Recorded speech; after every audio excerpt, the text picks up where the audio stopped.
Hello, and bienvenidos to this episode of Voces, the official Hola at IBM podcast that brings our Hispanic and Latino communities of IBM together to share authentic, accessible, and informal conversations, amplifying critical leadership messages on culture, career, well-being, business, and technology.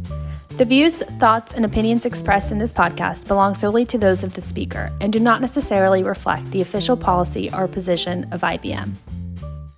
Hello, welcome to another episode of Voces. This time we're here with Anita Karlsson-Dion, my dear friend and mentor and coach and guide. So thank you very much, Anita, for being here. So to introduce you, let me say first, you are now a managing partner in charge of the federal and public sector for FSCT, which we know as Finance and Supply Chain Transformation. So first of all, you're from Sweden. How old were you when you moved into the US? So I moved out of Sweden with IBM in 1997. So that's 25 years ago. And we had the opportunity to work in Paris, France, at the European headquarters for 2 years. And in 99, we moved to the US to be moving to corporate headquarters. And at the time, Andy, I worked for IBM Finance, the internal finance organization. And that's where I grew up. My first 20 years with IBM was a career path in IBM Finance, which was just a fantastic experience. Wow. So you also speak French. You've been in Paris, you also speak French to add to the Un petit peu, un petit peu. Je parle un peu. Un petit peu. As I grew up, when I was, starting out, I always had a interest in languages. I thought I had an ear. I was told I had an ear for language, and in Sweden you learn English very early. When you're like in the 10 years old, you have English in school, and then the second language I studied was German, and it's very close to Swedish. So I was really good in German. And then I met my husband, who is from Quebec in Canada, French Canadian. And I also studied French, which was so hard, is very challenging language for me still.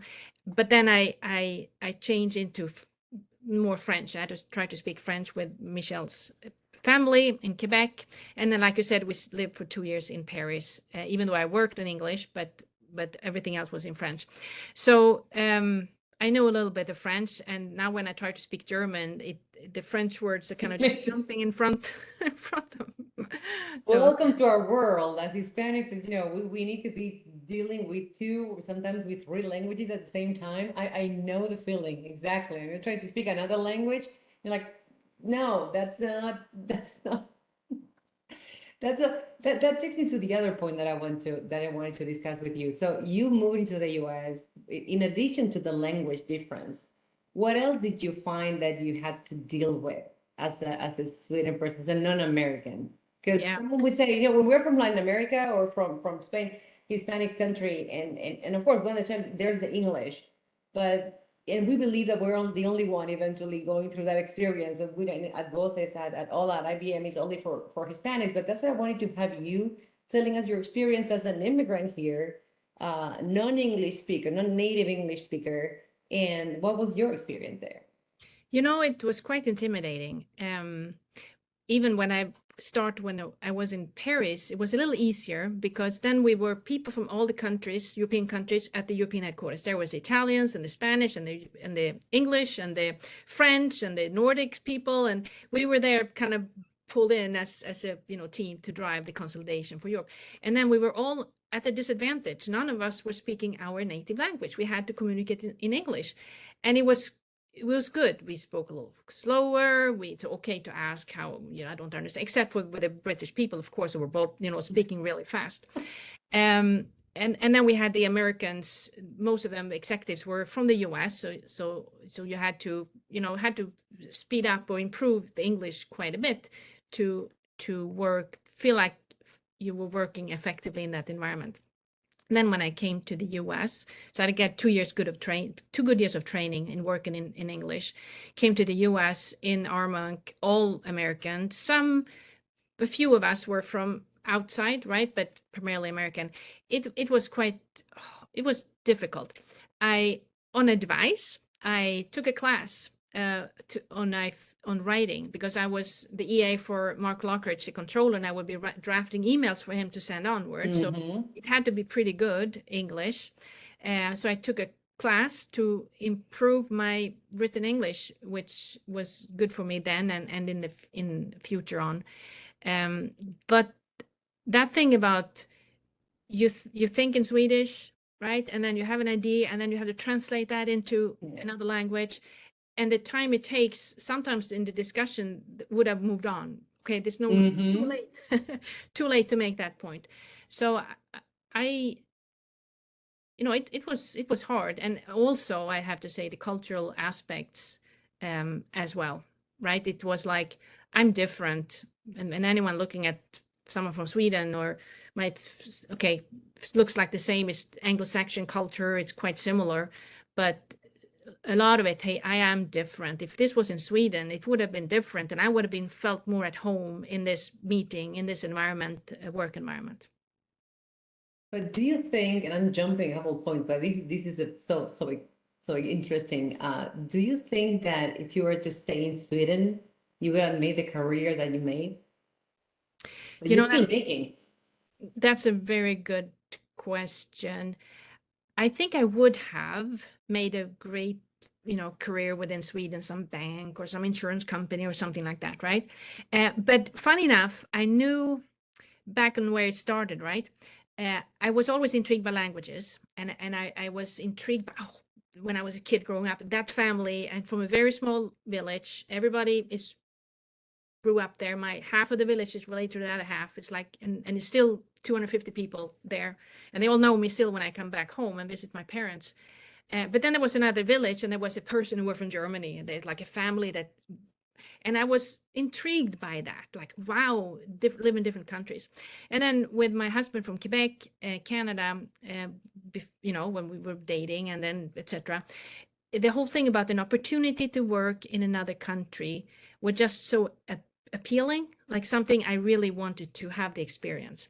And moving through Paris to the US and then having the opportunity to stay here has been a great way for me to grow up to who I am, professional and personally.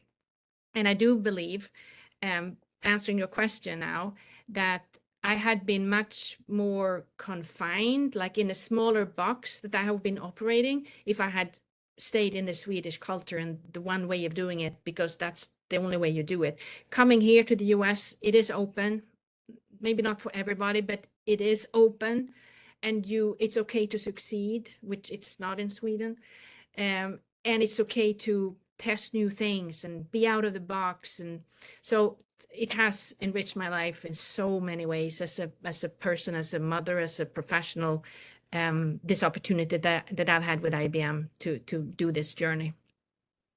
Thank you. Thank you so much. It's a really exciting story. I love history of immigrants in general. And well, Hispanics in the US we're all going through some experience. Yeah. Some different, some more similar, but we're all going through that. So it's also, as I said, it's very interesting for me to see other cultures coming to the US and what is the impact as well. So now let's go to the Hispanic part, because that's what matters to us mostly, and what is the impact that we're making. That's the purpose of OLA.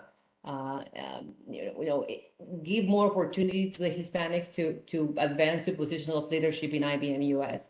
So you work with some Hispanics already.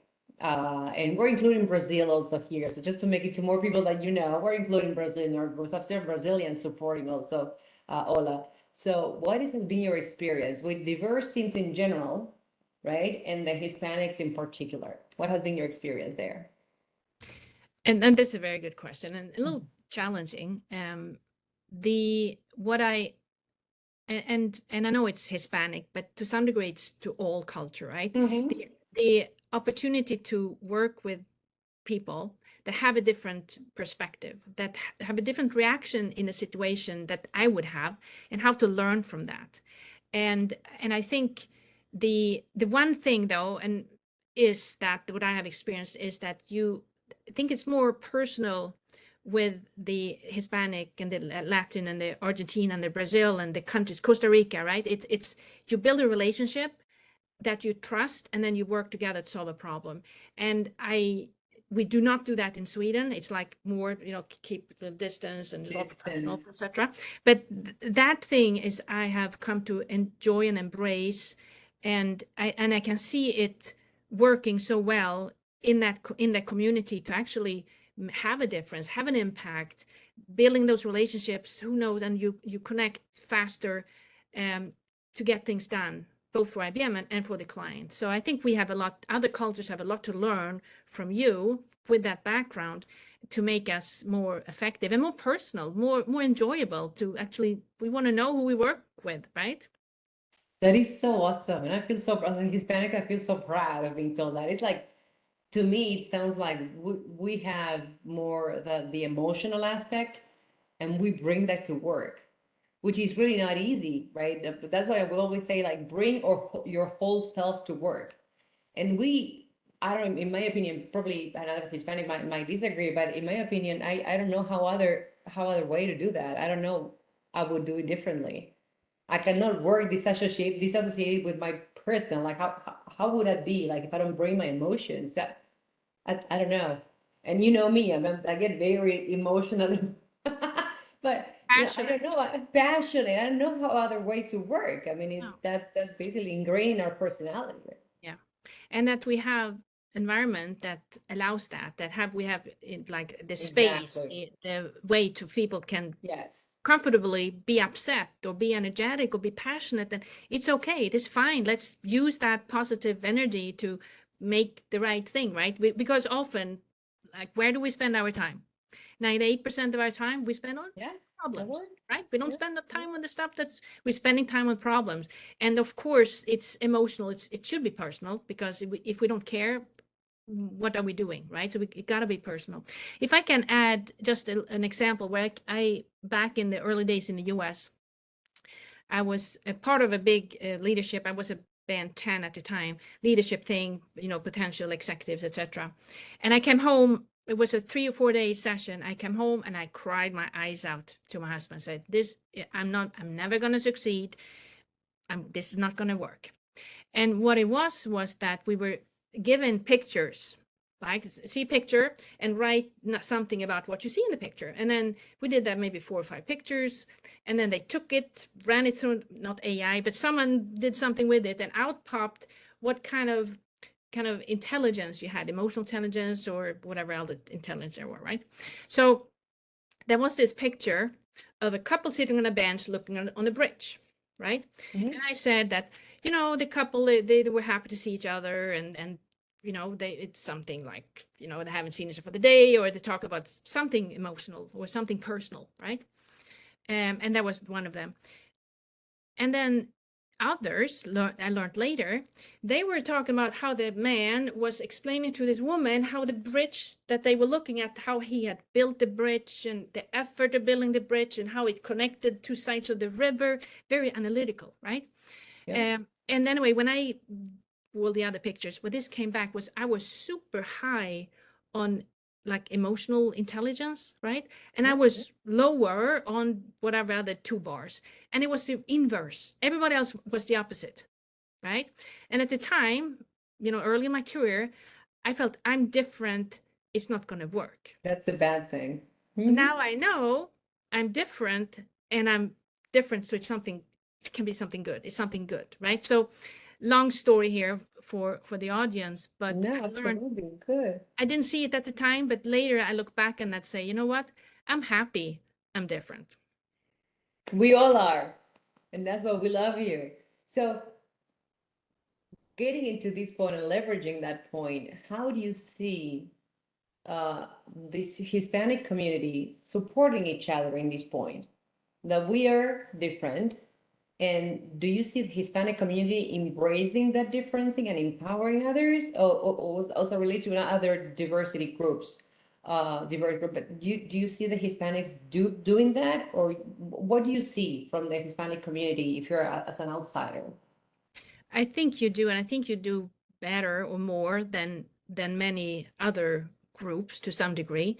But it also coming down to personal stuff and the respect. Like you people you trust, you support, etc. But you got to earn that trust, and that goes for everybody, but also I think in that community.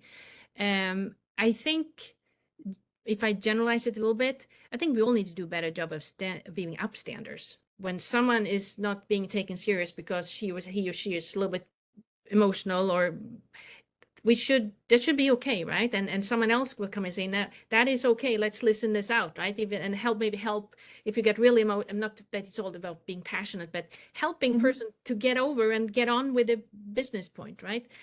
So I really do think we all need to, and I would just ask everybody to be an upstander, be an ally, whether you're in the community or outside of the community, to make everybody feel at home, be the true self, right? Bring the whole person to work.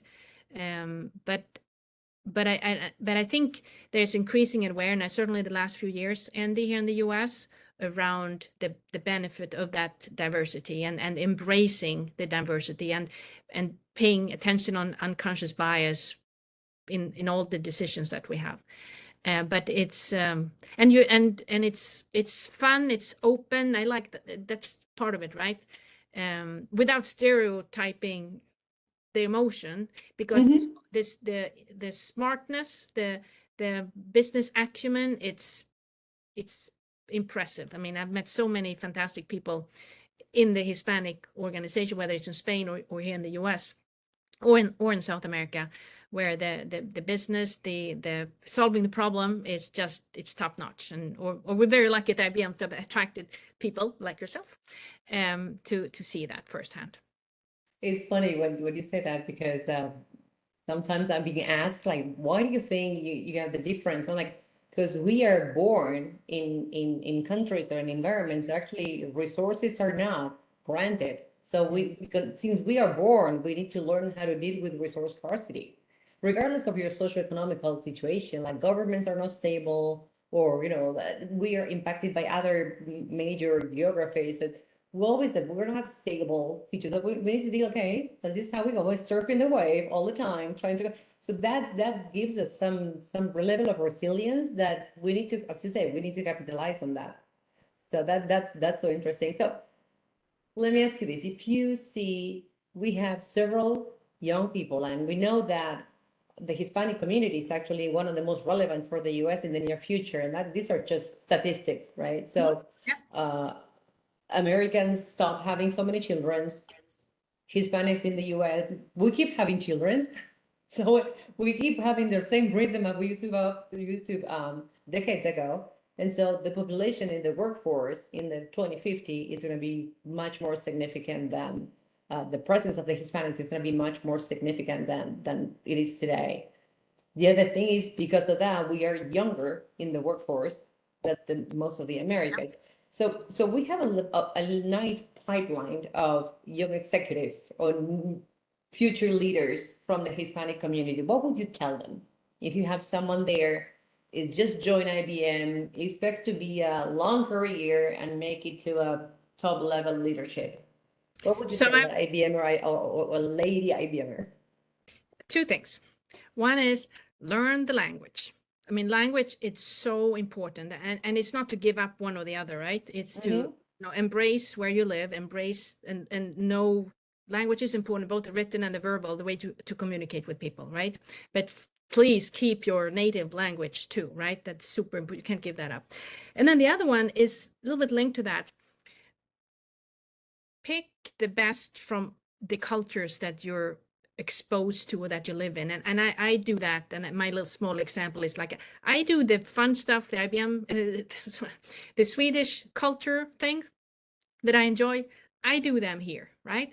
And I pick up the best American things, like not Halloween. I'm not a big fan of Halloween, so we don't do that. But 4th of July or Thanksgiving, I love, right? The Memorial Day, the all that American thing, I love it and I embrace it. And I keep my Swedish food every here and there, and some, right? So I get to pick the best of both worlds. And I hope that you can do that too. Like, if you live in the US or wherever country you are, but if you're in two cultures, pick the best of both and be proud. Don't one instead of the other, right? You can complement. Just like when I have two kids, you have your first child, you think, oh my God, I can't love anything more than I love this baby. Yeah. And then the second one comes and say, oh my God, there was room in my heart for two.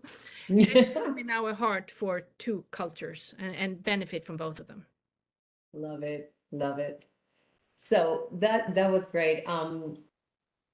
So okay, so I would like to learn more about younger Anita. Anita in Sweden, what was your interest when you were a child or growing into your teenage years? Like, did you ever think that you would become an IBMer, leading global company, such as the Anita that we know today? I couldn't have imagined my wildest dreams, even when I joined IBM when I was 23 years old, that I would have the opportunity to be where I am now and have the journey. When I was a little girl in Sweden, I was, like I said earlier, a little amazed at the country, languages, things that was intrigued me. But I actually started um, uh, rifle shooting as a sport, right? So I was 6 years old. My father was a coach in the local club, and you do air rifle. So it's 10 meters distance. You have a little pillow. The rifle is on the pillow, and you sit still and you shoot. And I did that, and I did really good. And then one thing led to another. When I was 10 years old, you stand up, and then so I was in the national team with Sweden for 10 years, between 15 and 25, basically. And I'm European champion, and I finished 8th at the Olympic Games in Korea, 1988. So Wow. that was just a wonderful journey. And when I did that, it did expose me to, I traveled in every country in Europe for European Championships and World Cup in the Exactly. world, those things. So I got a lot of exposure to different cultures and countries, even in that, those formative years. And I realized now, what I didn't know back then, that I could sit still, right? Not many kids, a 6-year-old, sit still, right? So I am someone who take things a little bit seriously. I focus, I think about it, I do execute. It's important for me to I say I'm going to do something, that I actually do it and be held accountable for that. And the training through my shooting athletic experience there to train and be resilient, right? Because I didn't win every competition. Sometimes I shot horribly. And what did I learn from that? How can I get my feet back up again and try for the next competition? So I think that, Andy, really has formed me as a professional in how I approach things, and what's important to me, and competitive. I am competitive. Mm-hmm. And that's what we do a lot here too. So yeah. That is just amazing. And it's so good that we're interviewing executives and we get to know part of the person. That's why I always want to go to the person. We get to know part of the person that is behind the title, behind the responsibility, behind the role. That is so amazing. I mean, I heard part of this, but this is just wow. So just to close here, the last question I would like to ask you is what would you identify? You already gave me the advice for the younger generation, but if you are sitting now and you have an audience that actually is there watching this or listening to this, what would you like to address to the Hispanic community in IBM? I'd say be who you are and lean in, and help us be more innovative and creative, and bring the differences in upbringing and the culture and the language, bring that to, not to force an issue, but bring it so it's a little bit contentious. It's okay. It's okay. We can deal with that, right? But and be yourself. Don't try to look at some other one who looks, you want to look like or behave like. Just dare to be yourself. And with that, again, all that thing about being accountable and delivering results, and you gotta work, you gotta put in the hours, like the 10,000 hours to be good at something. You gotta put in the 10,000 hours to be good, also at IBM. And then communicate. Another thing, learn, see, observe, get a mentor or two or three, and get an idea. Like when I was new at IBM, I told my CFO at the time, hey, I would really like to work in corporate because I think I would be better in finance here if I know what they're thinking about in corporate. And he said, well, Anita, I'm not sure that's doable. I don't know anyone but maybe I can get you to Paris. I said, no, I don't. But like articulate what you want, and it's more likely it's going to happen. Don't think you're your manager or people around you are mind readers, right? You got to articulate what you want, and then it is okay to change direction too, right? You don't. It's okay to get down a path and say, you know what, this let's redirect. Yeah. And IBM is the company that offers us that. So there's no way up. We can go to the sides and then come back and then keep going to the sides. It's just there's room for everybody. I think that's the wonder at IBM. There's room for everybody. Yeah, I agree. Well, thank And you there's no so wrong much. path. Thank you so much. I love you. It's just you're there, and I'm just looking forward to you and to get to meet you and get to. I love having you around. So I hope. Thank you for agreeing to spend some time with us, and thank you for your message to the Hispanic community. We look forward to having you with us. Thank you, Andy. I'm going to say something that I don't often say in Sweden. I love you too, Andy. Oh. I don't usually say that. You said, well, yeah. See, we're the emotional. I know. So thank you for having me, and love what you're doing with the team to draw more focus on how we together can help and become a better company. So thank you. Thank you very much.